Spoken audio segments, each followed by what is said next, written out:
আসসালামু আলাইকুম সুপ্রিয় শিক্ষার্থী বন্ধুরা, তোমরা কেমন আছো? আশা করি সবাই ভালো আছো। আলহামদুলিল্লাহ, আমিও তোমাদের দোয়া ভালো আছি। তো সুপ্রিয় শিক্ষার্থী বন্ধুরা, আজকে আমি তোমাদের সাথে রসায়ন বিজ্ঞান ক্লাসে সম্পৃক্ত হব।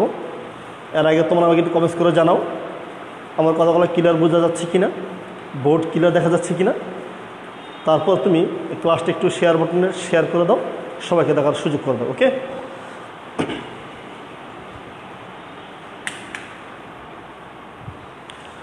তো ঠিক আছে। আজকে আমি তোমাদের সাথে রসায়ন বিজ্ঞানের মূলত রাদারফোর্ডের পরমাণু গঠন একটু আলোচনা করব। আজকে রসায়ন বিজ্ঞান তৃতীয় অধ্যায়ের পদার্থের গঠন সংক্রান্ত রাদারফোর্ডের পরমাণু গঠন একটু আলোচনা করব। ওকে, তো ঠিক আছে, তোমরা খাতা কলম নিয়ে বসে যাও। আর হচ্ছে গিয়া আমি বারবার বলছি, একটু কমেন্টস করে জানাও আমাকে ক্লিয়ার দেখা যাচ্ছে কিনা, কথাগুলো একদম ক্লিয়ার বোঝা যাচ্ছে কিনা, বোর্ড ক্লিয়ার কিনা। ওকে, আর শেয়ার বাটনে শেয়ার করে সবাইকে দেখার সুযোগ করে দাও।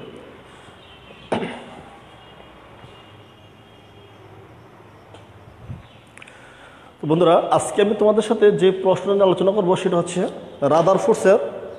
রাদারফোর্ডের পরমাণু মডেল। আসো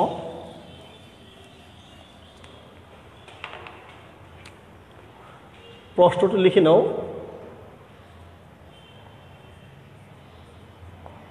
রাদারফোর্ডের পরমাণু মডেল।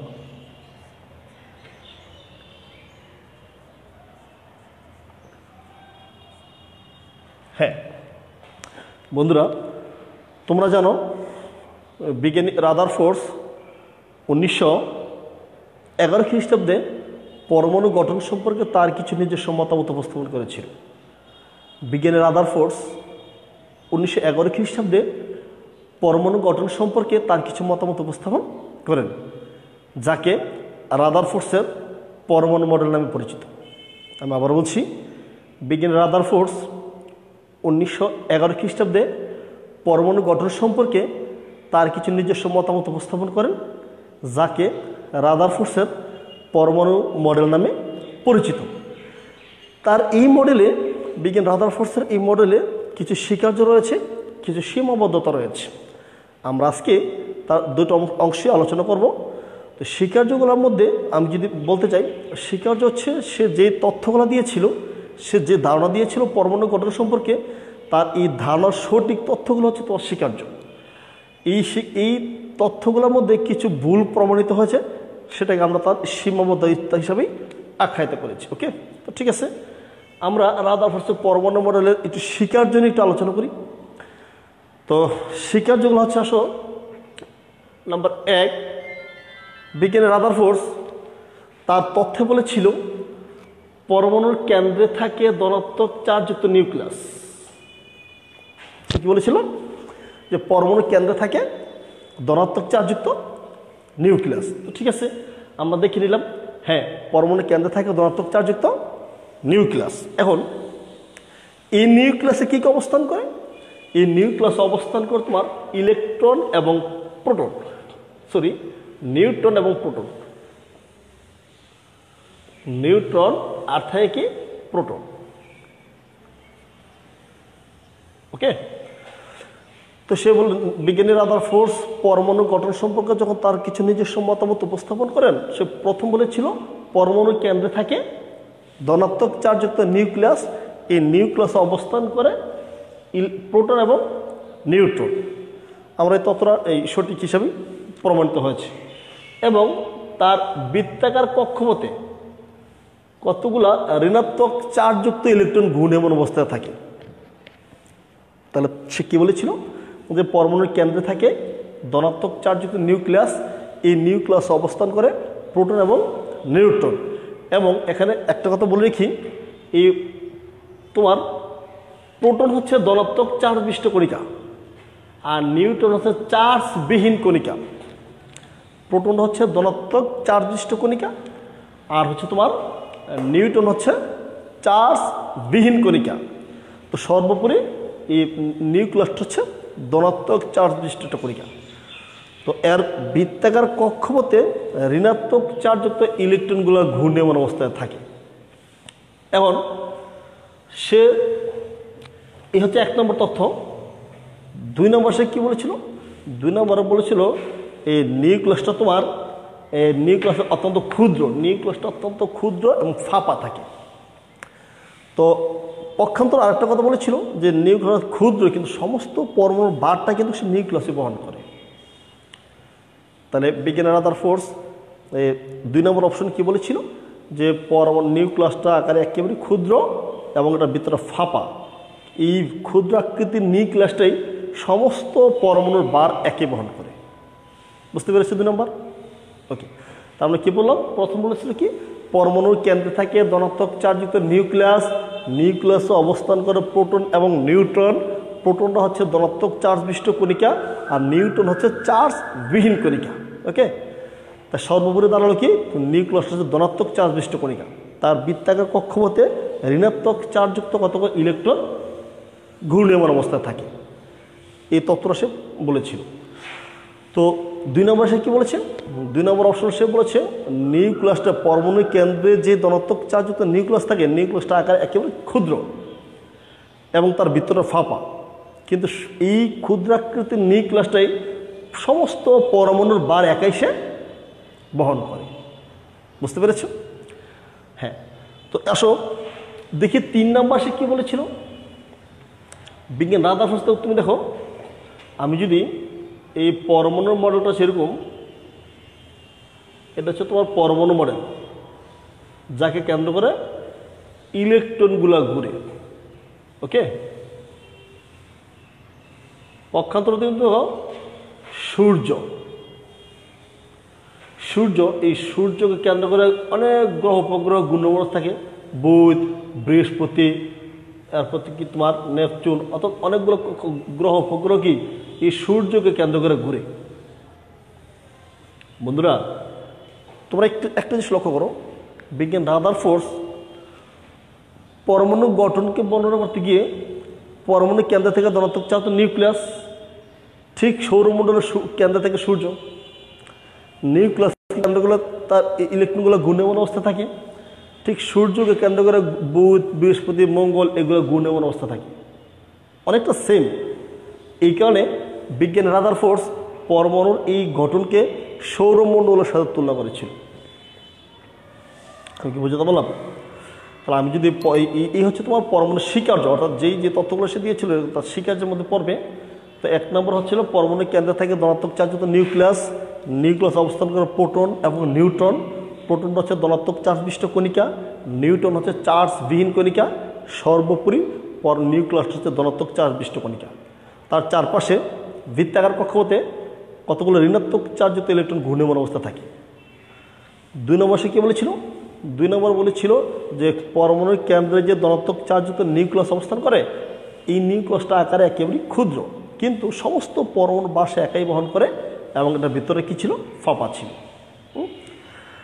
3 নম্বর আমরা দেখলাম কি যে সৌরমণ্ডলে সূর্যের চারদিকে ঘূর্ণায়মান গ্রহগুলোর মতো পরমাণু মডেলে নিউক্লিয়াসকে কেন্দ্র করে ইলেকট্রনগুলো যখন ঘূর্ণায়মান অবস্থায় থাকে, এই সাদৃশ্যপূর্ণর উপর ভিত্তি করে বিজ্ঞানী রাদারফোর্ড পরমাণু মডেলকে সৌরমণ্ডলের সাথে তুলনা করেছিল। পরবর্তীতে যে ভুল প্রমাণিত হয়েছে তার আমরা সীমাবদ্ধতার মধ্যে আলোচনা করব। ওকে, এই হচ্ছে রাদারফোর্ডের পরমাণু মডেলের স্বীকার্য। এখন এই স্বীকার্যগুলো বলতে গিয়ে পরবর্তীতে বিজ্ঞানীরা রিসার্চ করে দেখা গেল কিছু তথ্য ভুল প্রমাণিত হয়েছে, অর্থাৎ কিছুটা সংশোধন হয়েছে। সে কী কী ভুল করেছিল সে ভুলগুলো এখন আমি আলোচনা করব।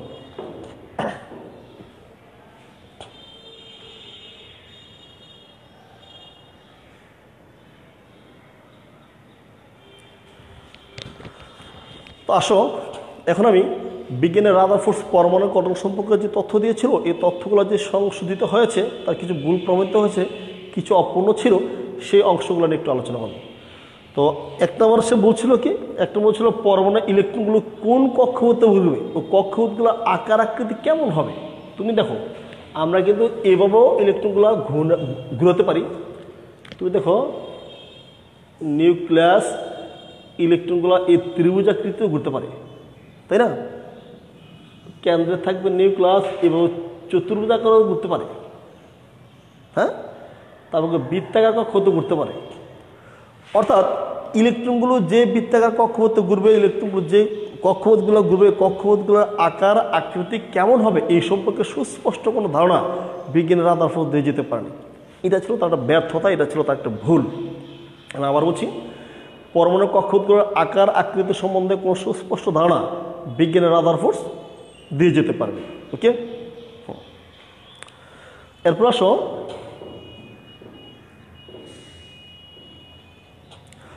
তো একাধিক ইলেকট্রন বিশিষ্ট কক্ষপথগুলা নিউক্লিয়াসকে কেন্দ্র করে ইলেকট্রনগুলো কীভাবে ঘুরবে।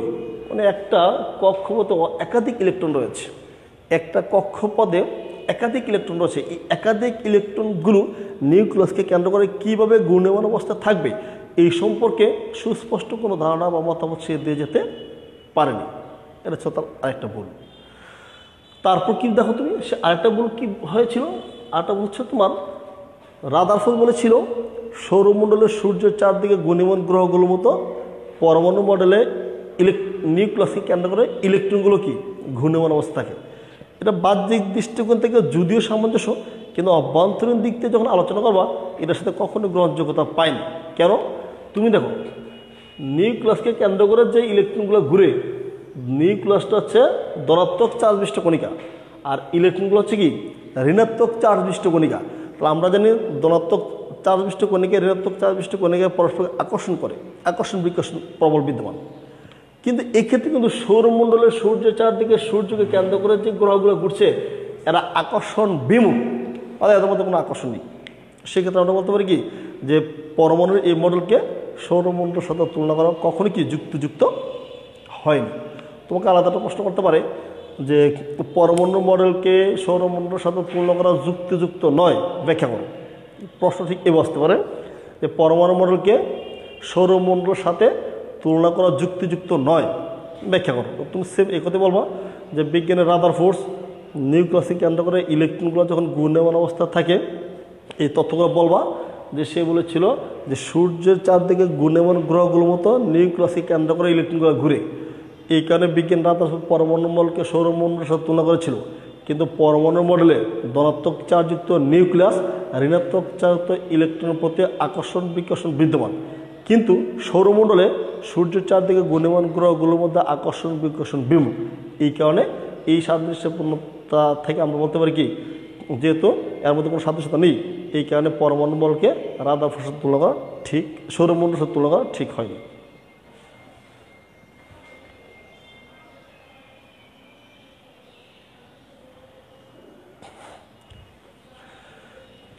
ওকে বন্ধুরা, তারপর আমরা চলে যাব নতুন একটা প্রশ্নে। সেটা হচ্ছে বিজ্ঞানের নীল বোর পরমাণু মডেল।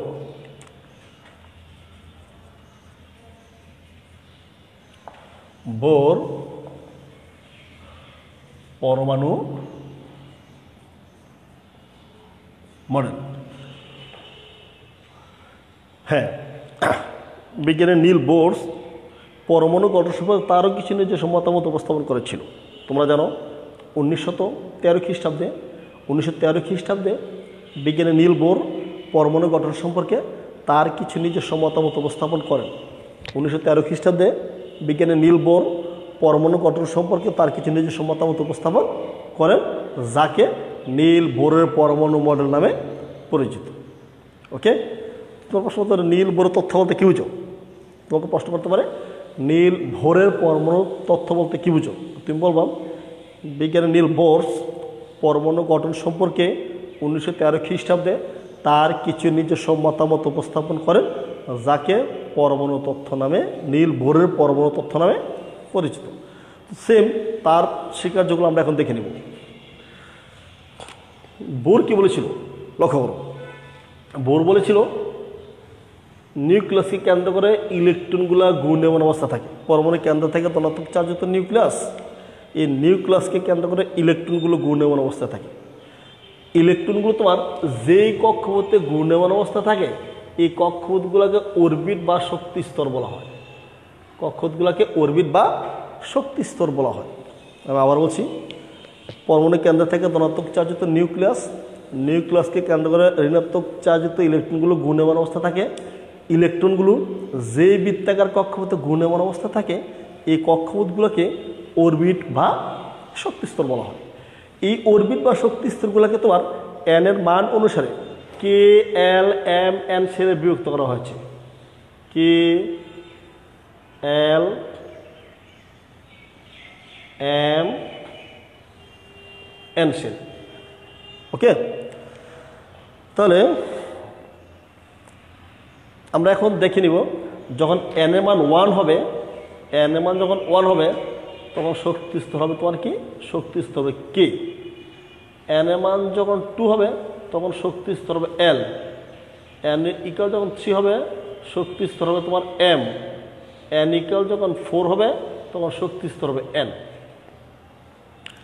এই তথ্যটা বিজ্ঞানী নীল ভোর দিয়েছিল।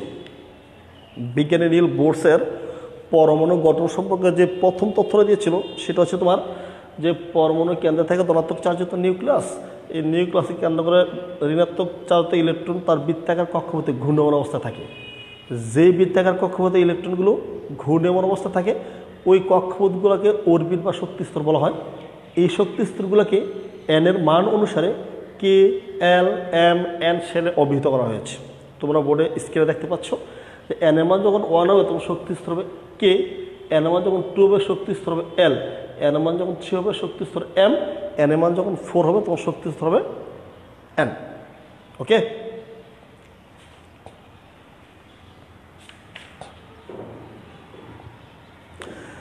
দুই নম্বর সে কি বলেছিল দেখো, ইলেকট্রনগুলো যখন তার নিজ নিজ কক্ষপথে ঘূর্ণায়মান অবস্থায় থাকে, ইলেকট্রনগুলো যখন তার নিজ নিজ কক্ষপথে ঘূর্ণায়মান অবস্থা থাকে তখন শক্তি শোষণ কিংবা বিকিরণ করে না। বিজ্ঞানী নীল ভোরের যে দ্বিতীয় নম্বর তথ্য ছিল যে পরমাণু ইলেকট্রনগুলো যখন তার নিজ নিজ কক্ষপথে ঘূর্ণায়মান অবস্থা থাকে তখন শক্তি শোষণ কিংবা বিকিরণ করে না। তো কখন কি হয়, তুমি দেখো ইলেকট্রনগুলো যখন তার কক্ষপথ পরিবর্তন করতে চায়, অর্থাৎ ইলেকট্রনগুলো যখন তার ওপরে কিংবা নিচের সারিতে চলে আসতে চায়, যখন কিছু সংখ্যক শক্তি শোষণ করে সে লাফ দিয়ে ওপর সেরে চলে যায়। আবার যখন সে নিচের সারিতে চলে আসতে চায় তখন কিছু সংখ্যক শক্তি বিকিরণ করে সে নিচের সারিতে চলে আসে। এইভাবে ইলেকট্রনগুলো কি তার মুভমেন্ট অর্থাৎ কক্ষপথ পরিবর্তন করতে সক্ষম হয়। কি বোঝা গেল না? আমি আবার বলছি যে ইলেকট্রনগুলো যখন নিজ নিজ কক্ষপথে ঘূর্ণায়মান অবস্থা থাকে তখন শক্তি শোষণ কিংবা বিকিরণ করে না। যখনই কিছু সংখ্যক শক্তি শোষণ করে তা লাফ দিয়ে উপর সেলে চলে যায়। আবার যখন কিছু সংখ্যক শক্তি বিকিরণ করে তখন সে নিচে সেলে চলে আসে। আর এইভাবেই ইলেকট্রনগুলো তার কক্ষপথ পরিবর্তন করতে সক্ষম হয়। শুভশিক্ষিত বন্ধুরা, আশা করি তোমরা বুঝতে পেরেছ। তারপর হচ্ছে কি, তারপর হচ্ছে তোমার 3 নম্বরে সে কীভাবে বর্ণালী সৃষ্টি, তুমি লক্ষ্য করো বিজ্ঞানী নীল বোর পরমাণুর বর্ণালী সম্পর্কে কিছু তথ্য দিয়েছিল। সে বলেছিল ইলেকট্রনগুলো যখন এক কক্ষ থেকে অন্য কক্ষতে দাবিত হয়, অর্থাৎ উপর থেকে নিচে যায় কিংবা নিচে থেকে উপরে আসে, এক একটা ইলেকট্রনের জন্য এক একটা রেখা বা বর্ণালীর সৃষ্টি হয়। তুমি দেখো একটা ইলেকট্রনগুলো যখন তার কক্ষপথ পরিবর্তন করতে চায় তখন এক একটা ইলেকট্রনের জন্য এক একটা রেখা বা বর্ণালীর সৃষ্টি হয়। এই তথ্যগুলো বিজ্ঞানের নীল বোর থেকে আমরা পেয়েছি। এখন বিজ্ঞানের নীল বোরের এই তথ্য থেকেও আমরা কিছু সীমাবদ্ধতা, কিছু ত্রুটি পেয়েছি, আমরা এগুলো নিয়ে আলোচনা করব। ওকে,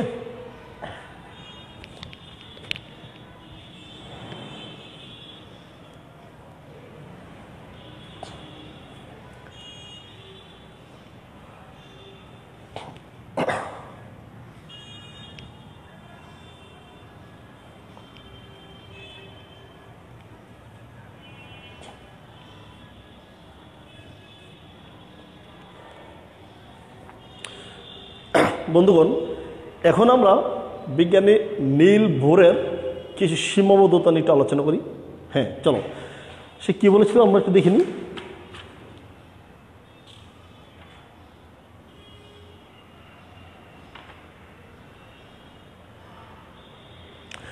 বোরের এই তথ্য মতে এক ইলেকট্রন বিশিষ্ট পরমাণুর বর্ণালী ব্যাখ্যা করতে পারলো যাদের শেষে একাধিক ইলেকট্রন রয়েছে, একাধিক ইলেকট্রন বিশিষ্ট পরমাণুর বর্ণালী ব্যাখ্যা করা সম্ভব হয়নি। আমি আবার বলছি, বোরের এই তথ্য মতে হাইড্রোজেন অথবা হাইড্রোজেনের মতো এক ইলেকট্রন বিশিষ্ট পরমাণুর বর্ণালী ব্যাখ্যা করতে পারলেও একাধিক ইলেকট্রন বিশিষ্ট পরমাণু সম্পর্কে বর্ণালী ব্যাখ্যা করা সম্ভব হয়নি। এটা ছিল তার একটা অপূর্ণতা, একটা ভুল। আচ্ছা, আর কি বলেছিল? আর বলেছিল তোমার, সে বলেছিল দেখো একটা ইলেকট্রনগুলো যখন তার কক্ষপথ পরিবর্তন করতে চায়, এক একটা ইলেকট্রনের জন্য এক একটা রেখা বা বর্ণালী সৃষ্টি হয়। ইলেকট্রনগুলো যখন তার কক্ষপথ পরিবর্তন করতে চায়, এক একটা ইলেকট্রনের জন্য একটা রেখা বা বর্ণালীর সৃষ্টি হয়। কিন্তু অতি অনুবীক্ষণ যন্ত্র দ্বারা যখন তুমি পর্যবেক্ষণ করবা, একটা ইলেকট্রনের জন্য এরকম অনেকগুলো দাগ দেখা যায়, অনেকগুলো রেখা দেখা যায়। ইলেকট্রন তো একটা গমন করেছে, একটা স্থানান্তর করেছে, কিন্তু অনেকগুলো রেখা কীভাবে আসলো এই সম্পর্কে কোনো সুস্পষ্ট ধারণা, ব্যাখ্যা রাদার বোর দিয়ে যেতে পারেনি। আমি আবার বলছি, তার সীমাবদ্ধ কী ছিল? বোরের তথ্য মতে হাইড্রোজেনের মতো এক ইলেকট্রন বিশিষ্ট পরমাণুর বর্ণালী ব্যাখ্যা করতে পারলেও একাধিক ইলেকট্রন বিশিষ্ট পরমাণুর বর্ণালী ব্যাখ্যা করা সম্ভব হয়নি। ওকে, আর কি ছিল? যে বোর বলেছিল ইলেকট্রনগুলো যখন তার কক্ষপথ পরিবর্তন করে, এক একটা ইলেকট্রনের জন্য এক একটা রেখা বা বর্ণালী সৃষ্টি হয়। কিন্তু পরবর্তীতে অতি অনুবীক্ষণ যন্ত্র দ্বারা পর্যবেক্ষণ করে দেখা যায় এক একটা ইলেকট্রনের জন্য একাধিক বর্ণালী বা রেখা সৃষ্টি হয়েছে। এই একাধিক রেখা বা বর্ণালীগুলো কীভাবে আসলো এই সম্পর্কে কোনো সুস্পষ্ট ধারণা সে দিয়ে যেতে পারেনি। এটা ছিল তার একটা ভুল।